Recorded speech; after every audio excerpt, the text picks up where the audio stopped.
नमस्कार, मैं डॉक्टर जितेंद्र कुमार इस वीडियो में ट्रांजिनिक प्लांट के बारे में डिस्कस करने जा रहा हूं।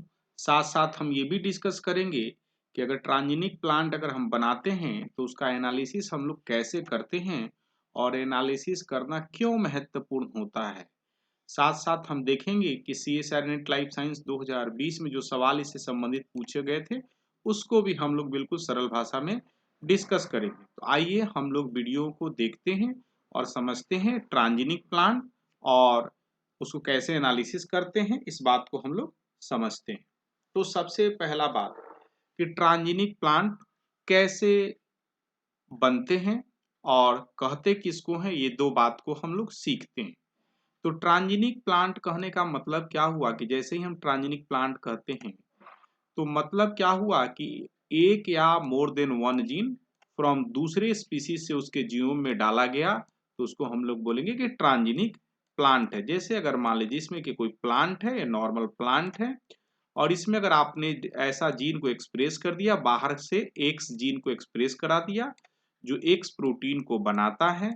नॉर्मली ये प्लांट में नहीं पाया जाता है, एक्स जीन आपने डाला इस वजह से यह बाद में एक्स प्रोटीन बनाने लगा। तो इस तरह के प्लांट को हम लोग ट्रांजिनिक प्लांट के नाम से जानते हैं, क्योंकि ये ओरिजिनली एक्स जीन नहीं कंटेन करता था और यह नहीं बनाता था, यह दूसरे स्पीसीज का जीन था।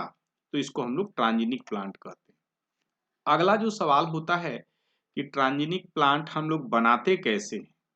तो ट्रांजिनिक प्लांट बनाने के लिए सबसे पहले हम लोग जो लेते हैं क्या है कि आपका जो भी डिजायर जीन है, डिजायर जीन को हम लोग क्लोन करते हैं और प्लास्मिड में हम लोग डिजायर जीन को क्लोन करते हैं। और क्लोन करने के बाद बहुत मतलब कॉमन और क्लासिकल तरीका है आज के समय में ट्रांजिनिक प्लांट बनाने का कि आप प्लांट लेते हैं और प्लांट के सेल्स को लेते हैं और आप क्या करते हैं, जीन गन की माध्यम से आपने डिजायर जीन को टंगस्टन या गोल्ड पार्टिकल पर कोट करते हैं और जीन गन की मदद से आपका जो प्लांट सेल है, जिस प्लांट में आप ट्रांजिनिक बनाना चाहते हैं, उसको उस डीएनए को बम्बार्डमेंट करते हैं, जीन गन की मदद से उस प्लांट सेल में डालते हैं। डालने के बाद दो तरह की परिस्थितियां हो सकती है।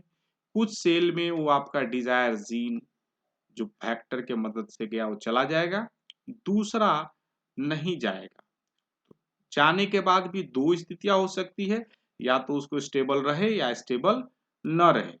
लेकिन लॉन्ग रन में हम उसका एनालिसिस करते हैं कि हमारा कौन सा जो जीन जो डाल रहे थे वो हमारे सेल में मौजूद है या नहीं। और बाद में हम लोग उसको क्या करते हैं, वेरीफाई करते हैं, चेक करते हैं और फर्दर उसको ग्रो करा के हम लोग प्लांट जनरेट करते हैं। तो इस तरीके से हमारा जो डिजायर जीन है, अपना न्यू ट्रांजिनिक प्लांट जो हमने बनाया, इसमें क्या होता है, अपना वो जीन आ जाता है। तो इस तरीके से हम लोग ट्रांजिनिक प्लांट बनाते हैं। अब अगला सवाल होता है कि ट्रांजिनिक प्लांट बनाते समय कुछ कुछ रियल लाइफ में प्रॉब्लम भी होते हैं। जैसे कहने का क्या मतलब, क्या आपको नहीं मालूम है कि कितने नंबर ऑफ कॉपी आपका डिजायर जीन का आपके सेल में गया है। यह काफी बेसिक प्रॉब्लम है, हम टाइटली कंट्रोल नहीं कर सकते हैं। तो एक सवाल ये भी पूछा जाता है कि कितने नंबर ऑफ कॉपी इंसर्ट में गए हैं, कैसे हम लोग इसको चेक करेंगे। तो इसको हम लोग शाउथन ब्लॉट से मदद से हम लोग चेक करते हैं। इसके लिए मैंने एक अलग से वीडियो बनाया था, जिसका मैं लिंक डिस्क्रिप्शन बॉक्स में डाल दूंगा।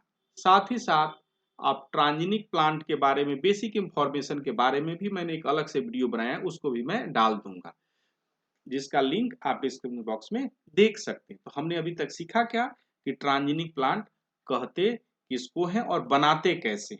अब दूसरी बात क्या है, जब ट्रांजिनिक प्लांट अगर आपने बना लिया तो सबसे महत्वपूर्ण होता है प्लांट का एनालिसिस करना, कि एनालाइज करना कि हमारा डिजायर जीन जो है उस प्लांट में मौजूद है या नहीं, और मौजूद है तो एक्सप्रेस हो रहा है कि नहीं। तो सबसे पहला जो, अगर किसी व्यक्ति ने कोई फिनोटाइपिक मार्कर का इस्तेमाल किया है तो फिनोटाइप मार्कर को देख सकता है और देखने के बाद देख सकता है कि हमारा डिजायर जीन किस फिनोटाइप में एक्सप्रेस हो रहा था। उस फिनोटाइप प्लांट वाले को लेंगे और हम देख सकते हैं कि हमारा जीन उसमें मौजूद है। साथ ही साथ अगर डीएनए लेवल पर भी हम एनालिसिस करते हैं, मान लीजिए पीसीआर की मदद से हम लोग कर सकते हैं। तो इस कैसे करते हैं हम लोग पीसीआर से? तो पीसीआर में हम लोग क्या करते हैं कि हमारा जो डिजायर जीन का जो प्राइमर होगा, डिजायर जीन का प्राइमर हम लोग चेक करेंगे उस प्राइमर से दोनों तरह के सेल्स में, जिसमें ट्रांसफॉर्म हुए और नॉट ट्रांसफॉर्म हुए। तो जिसमें ट्रांसफॉर्म हुआ होगा अच्छी तरीके से जीन मौजूद होगा तो उसमें एम्प्लीफिकेशन शो करेगा, और नहीं एम्प्लीफिकेशन हो रहा है इसका मतलब क्या है कि उसमें वो डिजायर जीन का जीन नहीं मौजूद है। शाउथन ब्लॉटिंग भी कर सकते हैं, नंबर ऑफ कॉपी आसानी से पता चल जाता है कि आपका एक कॉपी है या डबल कॉपी है, जिसका मैं लिंक डिस्क्रिप्शन बॉक्स में डाल दूंगा, कैसे आप पता कर सकते हैं। दूसरा चीज है, अगर आरएनए लेवल पता करना चाहते हैं तो नॉर्थन ब्लॉटिंग की मदद से आप कर सकते हैं।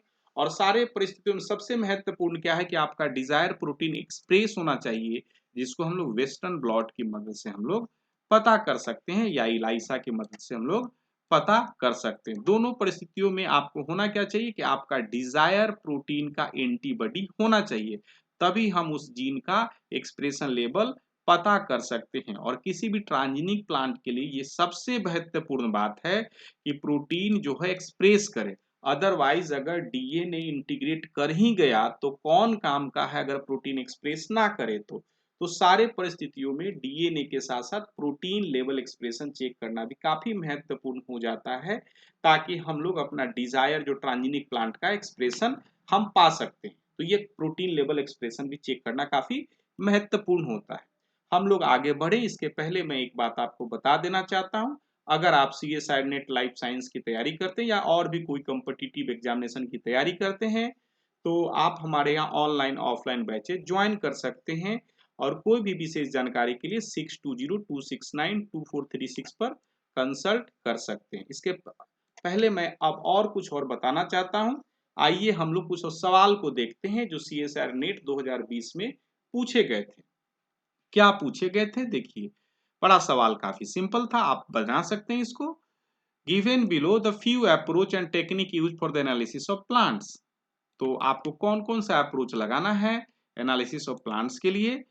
phenotype linked to the marker gene, PCR primer the host genome, Southern hybridization, PCR using transgenic specific primer. Which of the following combination approach technique can be used to differentiate transgenic and non-transgenic plant? चलिए, तो पहला जो चीज है phenotype link to the marker gene, ये तो बहुत अच्छी चीज है। और आप फिनोटाइप से ही आप देख सकते हैं कि आपका डिजायर जीन अगर कोई फिनोटाइप मार्कर है तो आपका अगर फिनोटाइप प्रेजेंस है इसका मतलब है कि वो प्लांट क्या है, ट्रांस जीन है। अगर फिनोटाइप नहीं मौजूद है इसका मतलब क्या है कि उसमें आपका जीन नहीं है, क्योंकि मार्कर और फिनोटाइप का जो जीन है लिंक्ड है। अब देखते हैं कहने का क्या मतलब। अगला क्या है, PCR using primer specific to the host genome. Host genome का अगर प्राइमर है तो क्या होगा, दोनों में एम्प्लीफिकेशन दिखाएगा, ट्रांजिनिक और नॉन ट्रांजिनिक दोनों में एम्प्लीफिकेशन देगा। तो इसका कोई मतलब नहीं है। हम लोग क्या इस एनालिसिस तो हमको करना है कि ट्रांजिनिक प्लांट बना या नहीं बना। तो यहाँ जो प्राइमर आप ले रहे हैं होस्ट का ले रहे हैं, और दोनों तो होस्ट ही सेल है ट्रांजिनिक नॉन ट्रांजिनिक बनने के बाद, तो दोनों एम्प्लीफिकेशन शो करेगा। और हमारे पास इस तरीके से हम डिफ्रेंशिएट नहीं कर पाएंगे कि कौन हमारा ट्रांजिनिक प्लांट है कौन ट्रांजिनिक प्लांट नहीं है। साथ ही साथ साउथर्न हाइब्रिडाइजेशन भी काफी महत्वपूर्ण रोल प्ले करता है नंबर ऑफ कॉपी को पता करने में, कि कितने नंबर ऑफ कॉपी इंटीग्रेट हुए हैं ट्रांसजीन में। काफी महत्वपूर्ण टेक्निक है प्लांट एनालिसिस के लिए या किसी भी ट्रांजिनिक एनालिसिस के लिए, काफी महत्वपूर्ण चीज है। अगला जो चीज है कि PCR using transgene specific primer, very good. तो पीसीआर से हम लोग पता कर सकते हैं कि ट्रांजिन स्पेसिफिक प्राइमर है तो ट्रांसजीन है या नहीं। तो ट्रांजिनिक प्लांट में क्या होगा, ट्रांसजीन मौजूद होंगे तो उसका टेम्पलेट डीएनए मौजूद होगा तो एम्प्लीफिकेशन देगा। लेकिन जबकि नॉन ट्रांजिनिक प्लांट में जीन नहीं मौजूद रहेंगे तो उसका एम्प्लीफिकेशन नहीं होगा। क्यों? क्योंकि वहां पर जीन तो मौजूद है ही नहीं, इसलिए उसका प्राइमर रहने के बावजूद भी एम्प्लीफिकेशन नहीं होगा। तो इस तरीके से अगर हम देखें तो हमारा जो सही आंसर होगा ए, सी और डी। और ए, सी, डी आपका क्या होगा, करेक्ट आंसर होगा। अगर आप वीडियो को लाइक और पसंद करते हैं तो आप जेके बायोलॉजी क्लास को सब्सक्राइब करें।